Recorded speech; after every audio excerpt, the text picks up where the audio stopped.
आज कुछ तूफानी करते हैं। અરે વકીલ સાહેબ, મારા પેલા કેસ નું શું થયું? અરે મેડમ એમાં થોડું છે ને એવું કે થોડી ગડબડ થઈ ગઈ. સારું क्या? કેમ શું થયું? અરે તમે દિવસે હાજર ના રહ્યો ને મેડમ, क्या बात कर रहे हैं? એટલે સારું થોડું ગડબડ થઈ ગઈ.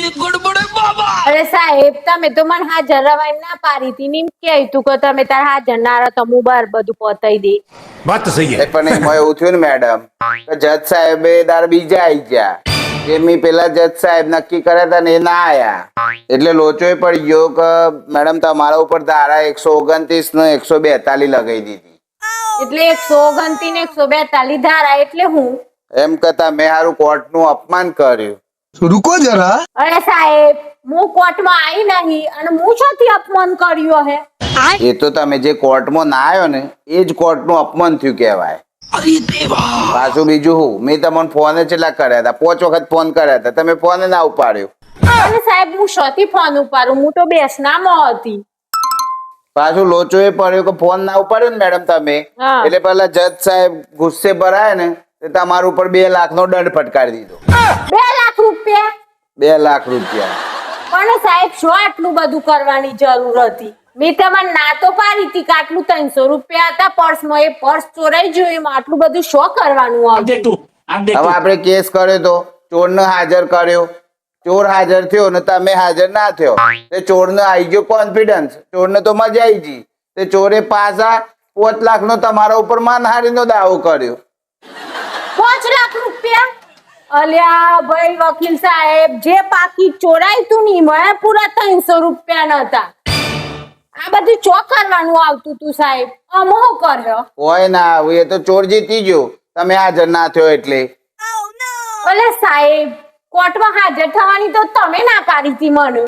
અલ્યા પણ એ તો વજહ જ બદલાઈ ગયો. મેં કીધું તો ખરું કે જજ સાહેબ બદલાઈ જાય એટલે બધો લોચો પડી ગયો, અને બીજો એક લોચો એ પડી ગયો થોડો. પાછો હું લોચો પડ્યો? તમે ફોન ના ઉપાડ્યા, 3-4 વખત ફોન કર્યા એટલે પેલા જે બધા બેઠેલા હોય ને વકીલો, એ વકીલનો સંઘ છે ને એને એવું કહ્યું કે ભાઈ આ તો કોર્ટનું ઇન્સલ્ટ થયું, એટલે પાછા વકીલો એ બધા ભેગા થઈને તમારા ઉપર ધારા 172 ને 274 ને 336 બધી લગાઈ.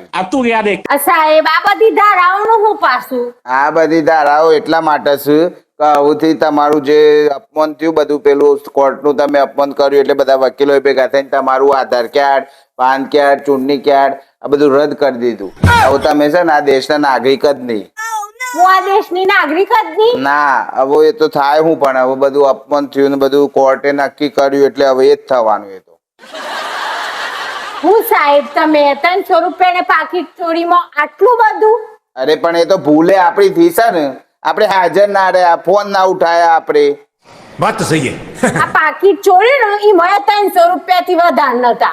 હા પણ તમે ચિંતા ના કરો મેડમ, આ વકીલ સાહેબ બેઠા છે ને હજી, આપણે ફરી કેસ કરીશું. આમ સાહેબ, તમે શું કરી લ્યો? આમ તો મારે 7 લાખ નો દંડ ભરવાનો થયો, તો હું દેશની નાગરિક ની. આમ શું કર્યો તમે? અરે પણ હું બેઠો છું ને, તમે ચિંતા ના કરો, આપણે એ તો કરીએ છે કોક ફરીથી ઉપલી હાઈકોર્ટમાં જઈએ છે. આમ સાહેબ, આટલું તો થયું છે. આમ મારે શું હાઈકોર્ટમાં એને જ જાઉં? મારે 300 રૂપિયાનું પાકીટ એને જ જોઈતું કે મારે શું કહેવાય 7 લાખ રૂપિયા દંડ ભરવાનો તો થયો સચ. અને મારે છે ને આ બધા ગુના તો મી કરે જ છે ને, એક ભેગો વધારે ગુનો કરી નાખ ઓ તમને પતાઈ દઉં. બેન ના ના ના ના, મને ચોપત આવ્યો બેન, હું તો તમારા હારા ઓલે લડવા જતો આમ તો, પણ આ તો તમે ના આવ્યો, હાજર ના થયો કોર્ટમાં, એમાં હું શું કરું? આ તમને પતાય ને કેસ પૂરો. ના ના ના ના બેન, એવું ના કરશો ને કે જેલ हमको मारो, हमको जिंदा मत छोड़ो सालो. हम कोई मंदिर का घंटा है कि कोई भी आके बजा जाता है. जो